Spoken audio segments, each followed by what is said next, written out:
where news comes first. This is ABC-7 Extra.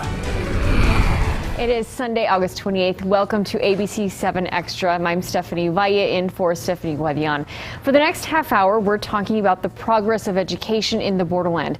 And we're starting off with how the Xtra Independent School District is moving forward. It's been almost a year since voters living in the district approved a $430 million bond 9 months ago. We're discussing YSD's plans, the changes, the consolidations, and looking at some of the proposals that are already coming to fruition.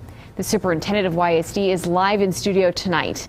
And later in this broadcast, we'll explore an initiative launched by one of the county's smaller school districts to provide brand new technology to every single one of its students. The superintendent of the Clint Independent School District will also join us live in studio. And you can email us your comments and questions now to ABC7Extra@KVIA.com. You can also reach us at at 496-1771. And on Twitter, you can use the hashtag ABC7Extra. We reported this week the Xtra School District wants to make sure every penny approved in the 2015 bond will be spent wisely. The district has hired an independent construction auditing firm out of Plano, Texas, to help ensure that your money is being used to pay for the initiatives the voters approved. ABC7's Josie Ortegon reports. The board wants to make sure that we are totally transparent, that the public feels good. You know, $430 million is a huge amount of money. The Xtra School District is moving forward with the multi-million-dollar bond approved by voters. We'll be looking at all of the contracting activity that they're doing, the hire contractors for the bond, how they're spending the money essentially, making sure that it's done per Texas code. The $430 million bond, which was approved last November, will help build new campuses and renovate others, including $93 million alone to redesigning Eastwood High School.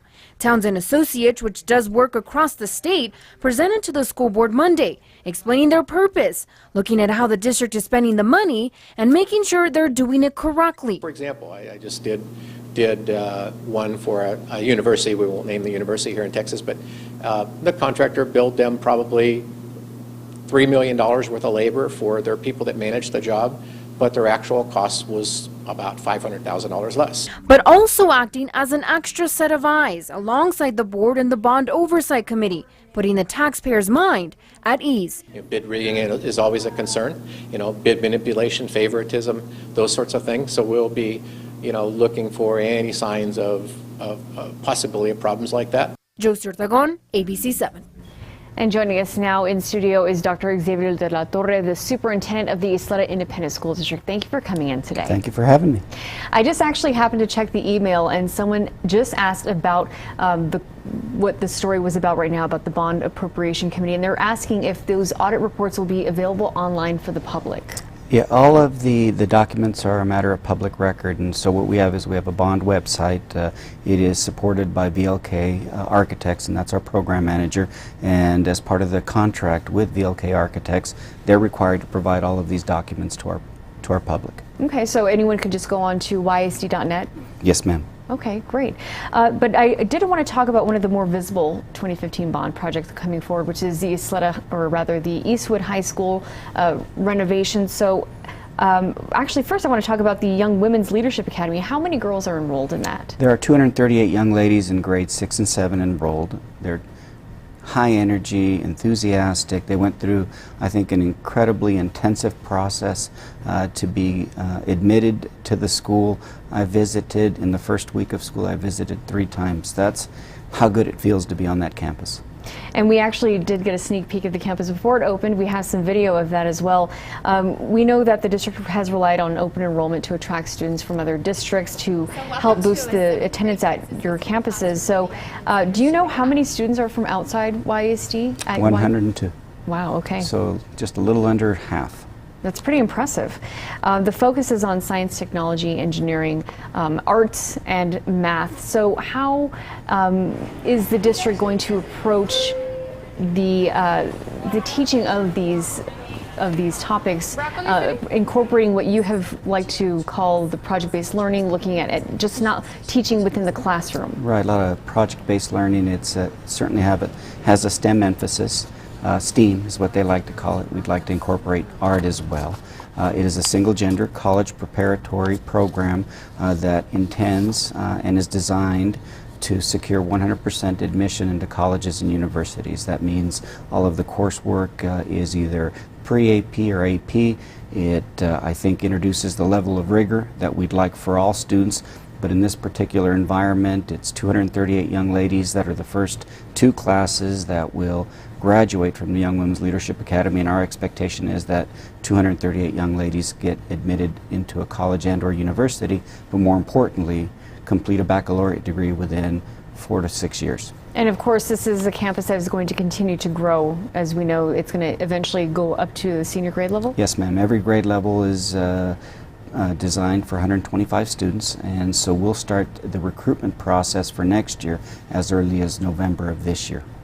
So let's talk about the reconstruction of Eastwood High School now. So this is a majority of a huge chunk of this bond. It was $93 million of the $430 million project. So what is the latest step in the process? So it's about the most comprehensive, complex project anyone can, I think, pursue. We're going to try and rebuild Eastwood High School with the students still present. We are going to create some capacity. We're going to keep 8th grade students at Eastwood Middle School during their 9th grade year, and we're also going to ask 8th graders at Eastwood Knolls to go to Eastwood Middle School for their 9th grade year. That'll create some capacity in the building. In the spring and summer of 2017, we will level 90% of Eastwood High School. We've already hired the architect, engineers, and other related services. They're currently in the design process. Once they design it, they're going to hand it over to the construction manager at risk. That's Buford Thompson, who will ultimately have the responsibility of building that school over the next 2.5 year period. Wow, it's a pretty incredible task that you're taking on It's there. A lot of daunting. shifting. The logistics are, I mean, it's what keeps me up at night. I would imagine so. Now, I know that the district has hosted meetings to get input from parents in the community about what they want to see in the school, and we actually did attend some of these meetings, and we have some video of that as well as the school. So just tell us a little bit about what the parents and what the community wants to see in the new Eastwood High School. It's a, it's a 3-step charrette process where parents, teachers, students, district administrators come together and they begin to help the architect by moving through a very inclusive process relative to those elements that we believe are non-negotiable at the new school. Keeping in mind, of course, that you're working with a budget and you cannot exceed the budget. There are 4 things that we guaranteed the voters: on time, under budget, the quality that we've come to expect, and everything being equal, that the work be done by local contractors, subcontractors, and that the design be introduced by local architects and engineers. And I think we've made a commitment to do that, a covenant with our community, and so we work very hard to adhere to those 4 principles. The charrette process is an opportunity for all of the stakeholders to come in and share some of the things that they believe must occur at Eastwood High School. So we know that Eastwood High School will be a multi-story building. We know that there will be a re-engineering, remodernization of the theater. We know that the Leslie Gym will remain but will be completely remodernized. We know that the little Quonset hut that is the current practice gym will become a brand new state-of-the-art play gym or competition gym. We know that there's an expectation that there be shared space, labs for project-based learning, and some of what we call a new generation learning environment. We know that all of the classrooms should have the latest technology in the form of interactive whiteboards. We know about the artificial surface at the stadium. So we collect all of this. We go over a 3-day period. We hand it over to the architect. The architect is a local architect, MNK, who's been in the area for 45 years. And then they take it and they create a design. We bring the design back. Those that participated take a look at it. They make some additional suggestions. The architects have taken it back again for a second time. They've come back with a 3rd rendering, and the 3rd rendering is a home run. It's absolutely gorgeous. It's the Jetsons. Wow, okay, so space age, more modern than what you would see at Eastwood High School right now. Sky bridges, it's 3 stories in some locations, 2 stories in other, a lot of wood, steel, and glass. I mean, It's pretty impressive. I call it Fortune 500. Wow. So how much of this came from the community, and how much of this is something that you took from other schools, other ideas around the country? I think most of it came from the community. I think the technical design guidelines, the education specifications came from VLK to make sure that there's equity across the district. Because one of the things that we want to make sure to deliver is that a school being built in one part of the district has every bit the same quality as a school being built in another part of the district. There can't be any disparities. So we give them the design guidelines, and then it's up to the architect really to get really creative and come up with something that has a wow factor. And we insisted that if we're going to invest $93 million, that when people drive by, they're going to feel very, very good, very proud of their contribution to such a terrific comprehensive high school. And the bond is paying for new schools. You mentioned there's going to be Bel Air Middle, Thomas Manor Elementary, Del Valle Middle, Mission Valley Elementary combo. So where is the district in terms of moving those projects forward? So all those projects are in the design phase. What we like most about those projects is that all of those projects support consolidation.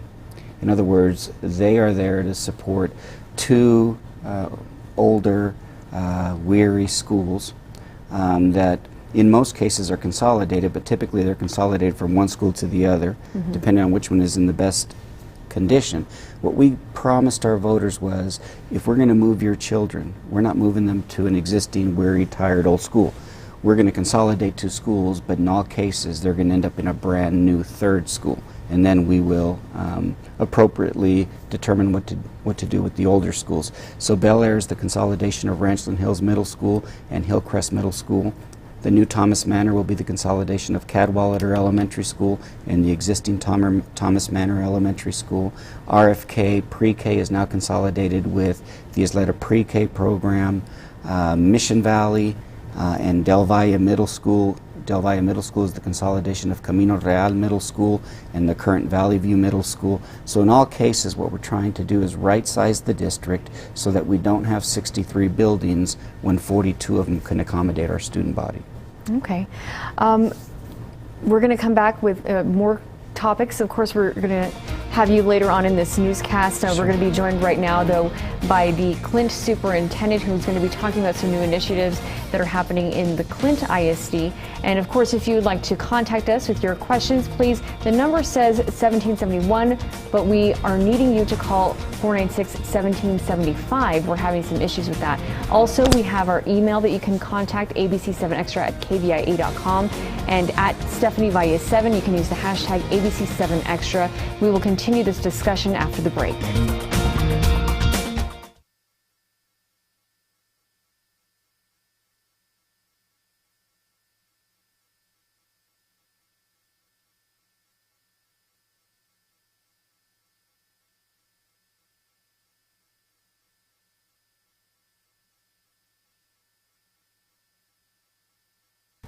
Welcome back to ABC-7 Extra. I'm Stephanie Valle. We're talking about education in the Borderland. Earlier, I was joined by the Isleta ISD Superintendent, Dr. Xavier de la Torre, to talk about the 2015 bond and the projects that are being enacted and that the community will soon see being developed. During this segment of the show, we're talking about Clint ISD and its latest step to compete with other area districts. A reminder, we're live and you can join this discussion by calling 496-1775, or you can email us at ABC7Extra at KVIA.com, and you can tweet me using the hashtag ABC7Extra. This first week of school, every student in the Clint School District got brand new iPads, Chromebooks, or laptops, and the district invested nearly $3 million in the devices. Pre-K and kinder students got iPads. First through 11th grade got Chromebooks, and seniors now have Lenovo laptops. Training sessions for the devices are also being offered to parents. Joining us now is Juan Martinez, the superintendent of the Clint School District. Thank you for coming in tonight. Thank you. Thank you for the invitation. And first of all, I got to say, I have a preschooler, and I don't trust him with my phone, let alone an iPad. So there's a lot of trust being put into these students of all ages in the district with this That is technology. correct. We are trusting our students to be responsible, and we'll teach them to be responsible with these devices.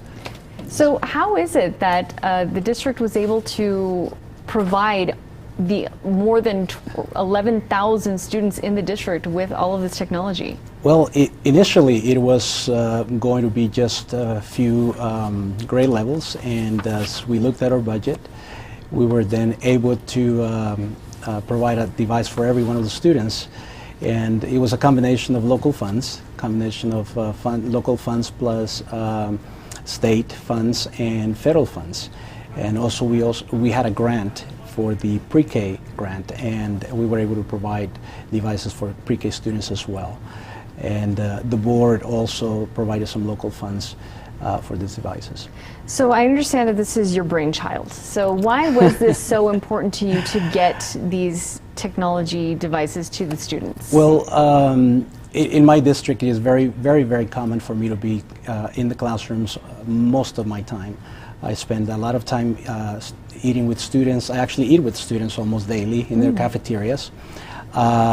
I don't have any administrators with me. I'm the only one that spends the time listening to students. And a lot of the conversations that I have is when I ask them about their classroom, their safety, and their learning. And many of those comments came from the students. They, how cool, as they say, it will be we had a one-to-one device, and so it was mainly the students' idea that led me to believe that this is the direction that we needed to go. Also, I visited some classrooms in which the teacher was using one laptop for 3 students trying to do projects, and the students are sharing the same laptop, which was not acceptable in my view, and I understood exactly what the students were telling me. It would be better to have one-on-one. So how much did this project cost? It was $2.8 million. Wow.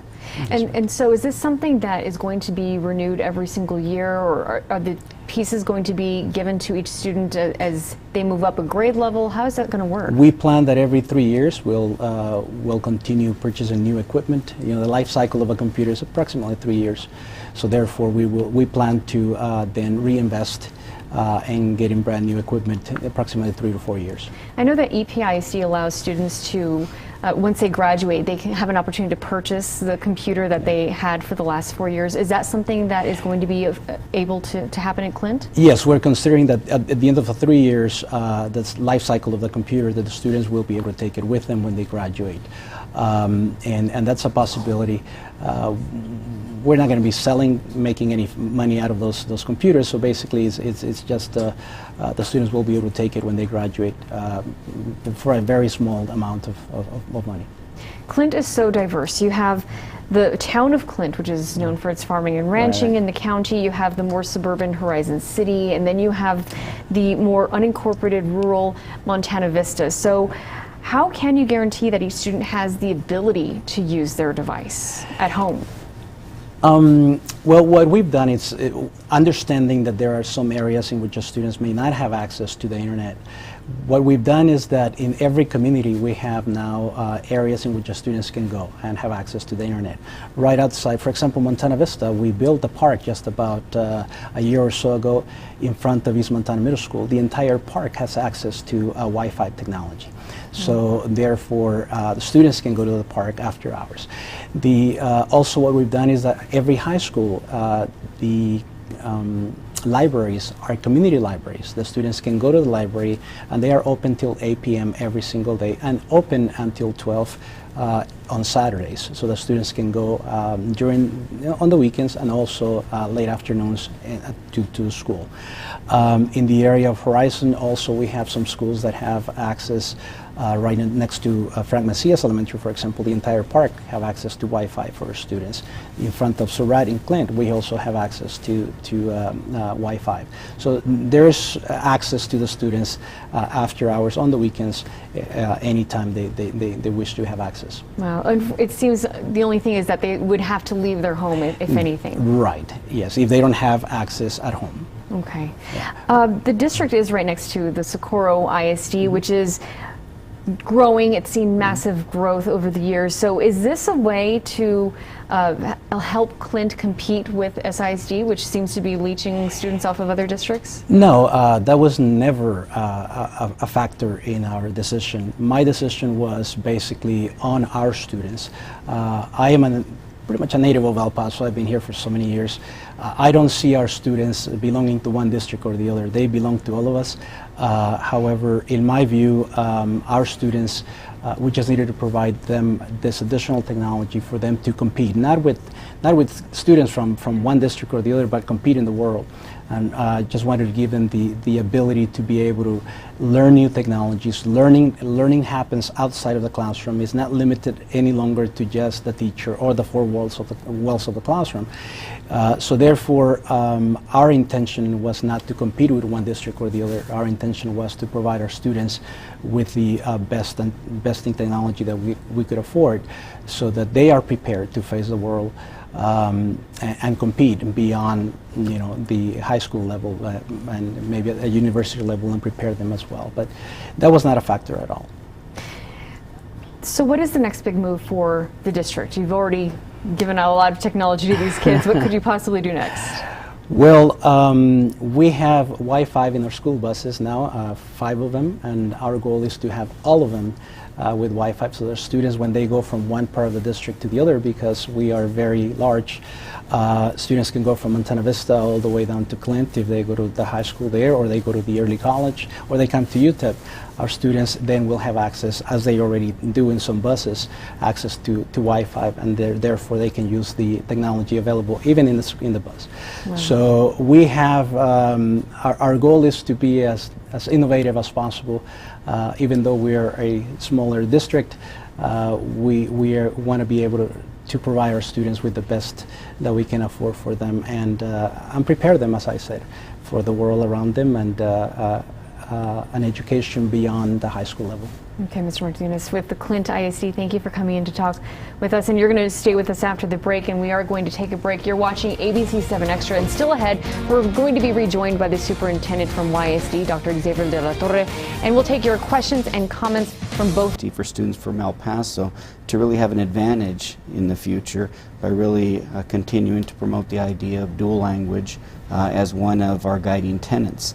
So I'm looking forward to seeing students intuitively learn using the devices. I'm looking forward to the professional development, the training, better preparing faculty and staff to feel more comfortable using technology to leverage learning, and that it not be confined to that industrial revolution model that we've relied on for so long, that it really go beyond the walls of the school, and that students not be confined to learning from 7:30 in the morning to 3 o'clock, but rather 7 days a week, 24 hours a day, in a manner that best reflects where they are personally.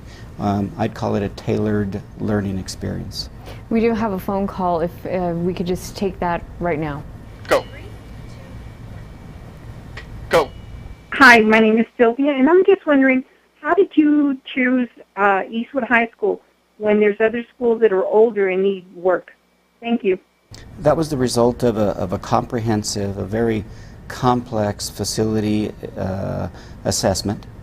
Although there are 6 other high schools, Eastwood High School is one of the oldest high schools in the district. It's also one of the most utilized. We typically have schools that support anywhere from 1,500 students to 1,800 students, with the exception of Eastwood High School that has consistently supported almost 2,400 students every year. So it was really based on a comprehensive study by the Jacobs Group, who went in and they assessed all of the comprehensive high schools. As a matter of fact, they assessed all of the schools, and they determined that the neediest comprehensive high school today is Eastwood High School. We have another question from Ricardo. He's asking Dr. de la Torre, he's saying, how is diversity and equal opportunities being provided to male students when they're not allowed to enroll in an all-girl educational institute that is funded by diverse taxpayers? Well, the College Preparatory Single-Gender Young Women's Leadership Academy is actually a public-private partnership. We receive $1 million from the Young Women's Preparatory Network out of Austin, Texas, and we're one of 8 schools, and we happen to be the only school that doesn't follow the city's namesake. The others are Lubbock, Austin, Dallas, so on and so forth. Isleta deviated from that. It's not the El Paso Young Women's Leadership Academy, it's the Isleta Young Women's Leadership Academy.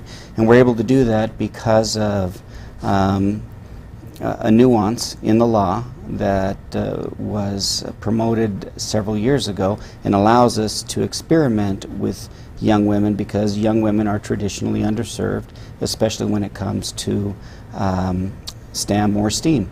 Having said that, we are currently working to develop a K-8 program for young men and to really emphasize not just the academic side of it, but the character side of it.